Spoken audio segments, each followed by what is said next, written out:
आपने सुना होगा डिफॉल्ट हो रहा है या दिवालिया हो रहा है या मेल्ट डाउन हो रहा है, वो हो चुका हुआ है कि जो हमारे मुल्क के इस वक्त हालात है, हम एक दिवालिया मुल्क के रहने वाले हैं। नमस्कार। सुना आपने, पाकिस्तान दिवालिया हो चुका है।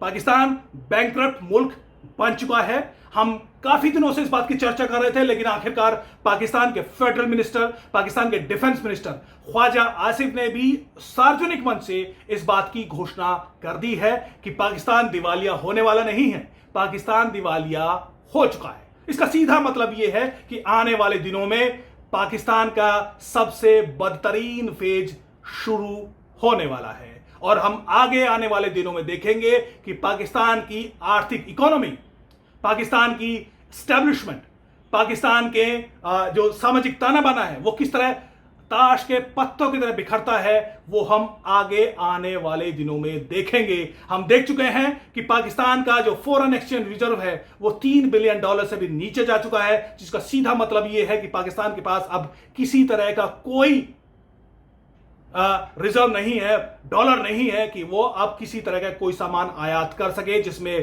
तेल भी है, जिसमें जो जरूरी सामान पाकिस्तान आयात करता है उस पर पूरी तरह से रोक लग चुकी है। जिसका सीधा मतलब यह है कि पाकिस्तान में जो पहले से ही महंगाई 30 से 40 से 50% पिछले कई महीनों में बढ़ी थी, अब वो रॉकेट की तरह बढ़ेगी। अब वो हर एक सामान का दाम 10 से 20 गुना धीरे धीरे बढ़ने वाला है। अगले आने वाले दिनों में हम ये देखेंगे और अब शुरू होगा कि पाकिस्तान में जो केओस है वो अब कई गुना की तेजी से बढ़ने वाला है। उसके कई जो झलक है वो आगे आने वाले दिनों में दिखेगी, जो अब से दिखनी शुरू हो गई है कि आईएमएफ ने पाकिस्तान की हालत को देखते हुए $1.1 बिलियन का जो कर्ज एक नए कर्ज की किश्त देनी थी उस पर पाबंदी ऑलरेडी ही लगा चुका है और साथ ही यह शर्त भी लगाई है कि इस पर आगे अगर बातचीत जारी रखना है तो आपको और ज्यादा एक नया मिनी बजट लाकर नए टैक्सेस लगाने पड़ेंगे। यानी एक तरफ तो वैसे ही मार्केट की जो हालत को देखते हुए उसमें तेजी आएगी, जबकि नए टैक्सेस से पूरी तरह से पाकिस्तान के लोगों की कमर टूटने वाली है।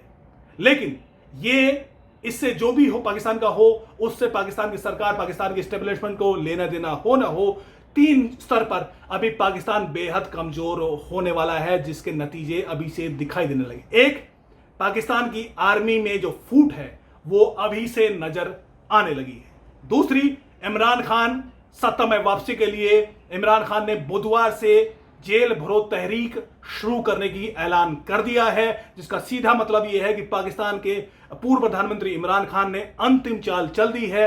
अब पाकिस्तान की सड़कों पर केओस, पॉलिटिकल केओस भी दिखने वाला है। ऑलरेडी जो महंगाई की मार से लोग त्रस्त हैं, वो हम हो सकता है कि आगे जो पॉलिटिकल केओस पाकिस्तान की सड़कों पर दिखने वाला है, पीटीआई धरना देगी, पीटीआई जेल भरो तहरीक के जरिए एक नया पॉलिटिकल केओस क्रिएट करने की कोशिश कर सकती है, जो भी पाकिस्तान की इकोनॉमी को और जबरदस्त झटका देने वाला है। एक और बड़ी चुनौती पाकिस्तान के सामने है, वो इन तस्वीरों को देखिए।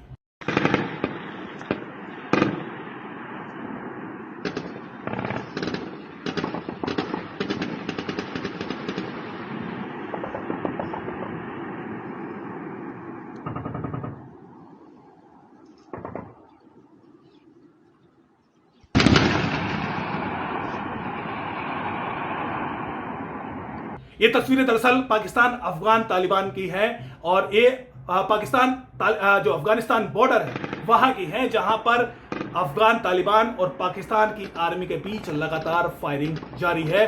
दरअसल ये तब शुरू हुई रिपोर्ट्स के मुताबिक जब पाकिस्तान ने एक अफगान नागरिक को पाकिस्तान में एंट्री देने से मना कर दिया, चूंकि वो इलाज के लिए पाकिस्तान में आना चाहता था, लेकिन उसके पास क्योंकि वो जरूरी कागजात नहीं थे, लिहाजा पाकिस्तान की आर्मी ने उसको अंदर नहीं आने दिया।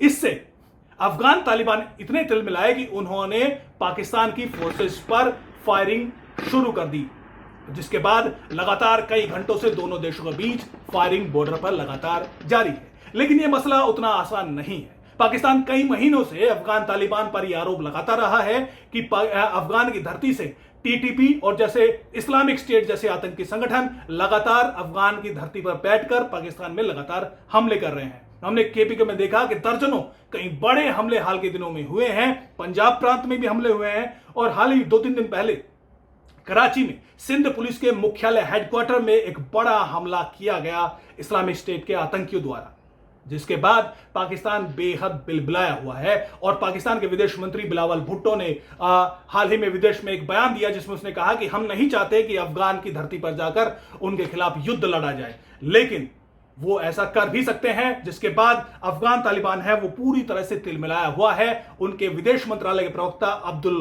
कहर बल्खी ने उन्होंने सीधे सीधे ट्वीट करके पाकिस्तान को चेतावनी दी है कि अगर पाकिस्तान को कोई बात करनी है तो वो फेस टू फेस बात करे, अंतर्राष्ट्रीय मंच पर जाकर इस तरह की बातें ना करे। एक तरफ इस तरह के बयान और दूसरे तरफ बॉर्डर पर इस तरह अचानक एक छोटी सी बात पर इस तरह से फायरिंग शुरू कर देना, उससे स्पष्ट है कि अफगान तालिबान पाकिस्तान के खिलाफ युद्ध छेड़ने के लिए पहले से ही तैयार बैठे हैं। उन्हें सिर्फ एक बहाने की जरूरत है, और वो बहाना उनके पास ऑलरेडी धीरे धीरे बनने लगा है। अफगान तालिबान ये जानता है कि पाकिस्तान अभी युद्ध करने की स्थिति में नहीं है, जिसका फायदा तालिबान भी उठा रहे हैं, अफगान तालिबान भी उठा रहे हैं, जिसका फायदा टीटीपी भी उठा रहा है, जिसका फायदा इस्लामिक स्टेट जैसे आतंकी संगठन भी उठा रहे हैं। लेकिन इसको रोकने के लिए क्या पाकिस्तान की सेना तैयार है? जी बिल्कुल नहीं, क्योंकि अभी पाकिस्तान की जो आर्मी है, वो पाकिस्तान के जो आर्मी जनरल है, चीफ ऑफ आर्मी स्टाफ असीम मुनीर, वो अपने कुछ पुराने दुश्मनों को ठिकाने लगाने में इस वक्त पूरी तरह से जो कहे कि बिजी है।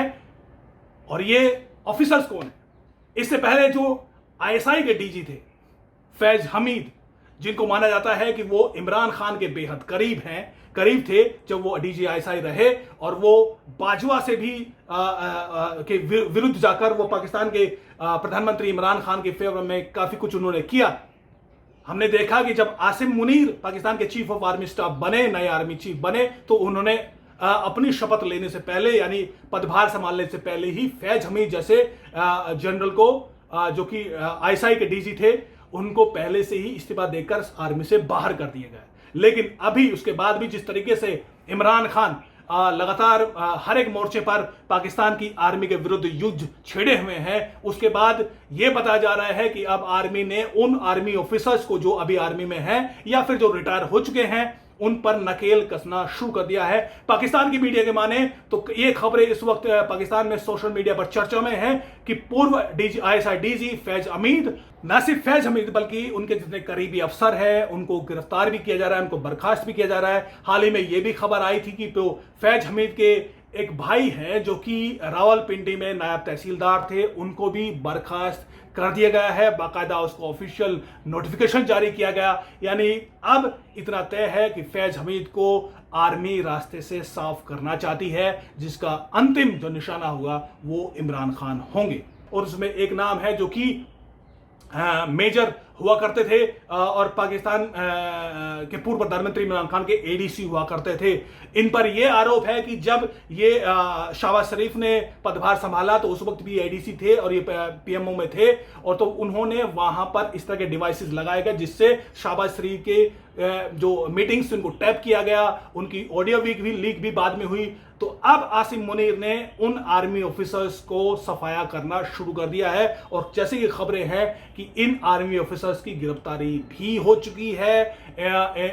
इनको या तो नजरबंद करके रखा गया है और या फिर इनकी गिरफ्तारी करके अब इन पर केस करना शुरू कर दिया है। जो पाकिस्तान की आर्मी की कई इंटेलिजेंस विंग जो है वो अब इनकी जांच कर रहे हैं। यानी कहीं ना कहीं हमें पाकिस्तान की आर्मी में भी एक दो फाड़ नजर आती है। एक विंग वो है जो कि इमरान खान के खिलाफ खड़ा दिखाई देता है, नई स्टैब्लिशमेंट के खिलाफ खड़ा दिखाई देता है, आसिम मुनीर जिसके चीफ है। एक तबका वो है जो कि पूर्व फैज हमीद के साथ है, जिसमें एक बड़ी लिस्ट है आर्मी ऑफिसर्स की जो अभी भी आर्मी में है और जो अभी भी फैज हमीद के इशारों पर काम कर रहे हैं। अभी भी वो इमरान खान को सूचनाएं दे रहे हैं कि आर्मी एस्टेब्लिशमेंट क्या क्या कार्रवाई करने वाला है, और अभी भी उनके लिए काम करने के लिए तैयार कर रहे हैं। लिहाजा आसिम मुनीर ने अभी हाल ही में वहां की आर्मी की इंटेलिजेंस ने इस तरह की जांच की और ऐसे कम से कम दर्जन भर आर्मी ऑफिसर्स की गिरफ्तारी की है या फिर उनको नजरबंद कर दिया गया है। गिरफ्तारी की चूंकि अभी आधिकारिक सूचना नहीं है, लेकिन पाकिस्तान के अलग अलग मीडिया हाउसेस इसकी पुष्टि कर रहे हैं। तो ये एक बड़ा केओस पाकिस्तान के सामने खड़ा दिखाई देता है। उससे बड़ा केओस, जैसे मैंने कहा कि बुधवार से पाकिस्तान के पूर्व प्रधानमंत्री इमरान खान पीटीआई जो है ये घोषणा कर चुकी है कि जेल भरो तहरीक शुरू की जाएगी।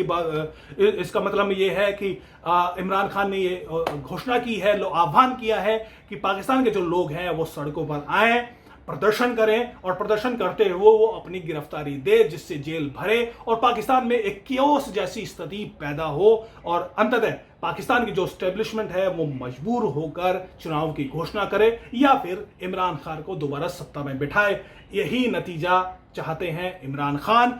इमरान खान इसको आसानी से एग्जीक्यूट कर सकते हैं क्योंकि पाकिस्तान की हालत, जैसे मैंने कहा कि इकोनॉमिकली ऑलरेडी दिवालिया देश हो चुका है। अब उसके पास किसी भी मोर्चे पर लड़ने की हिम्मत नहीं है। इमरान खान जो नए आर्मी चीफ है आसिम मुनीर, वो भी क्या इससे निपट पाएंगे, इस बात को लेकर भी कोई स्पष्टता नहीं है। और हाल ही में पाकिस्तान के जो एक बड़े खासम खास फवाद चौधरी, वो अमेरिकी यूएस के दूतावास में जाकर उनसे भी बातचीत कर चुके हैं। तो ऐसा लगता है कि यूएस की तरफ से भी कहीं ना कहीं उनको इस तरह का इशारा मिल चुका है कि अगर इमरान खान अपने किसी तरह के कामयाब इस तरह के मंसूबों को अब यानी दोबारा सत्ता में वापसी करने में कामयाब रहते हैं तो फिर से यूएस के साथ संबंध सुधारे जा सकते हैं। यानी यूएस भी इसमें अब बीच में कितना आएगा ये देखना दिलचस्प होगा।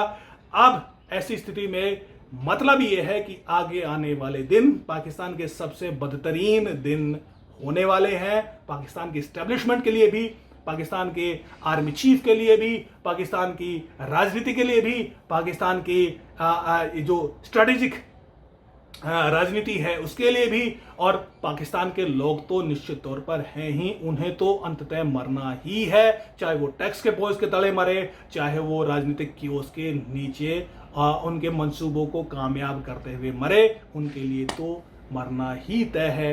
हम इसमें क्या करें, हम बैठ के तमाशा देखें। नमस्कार।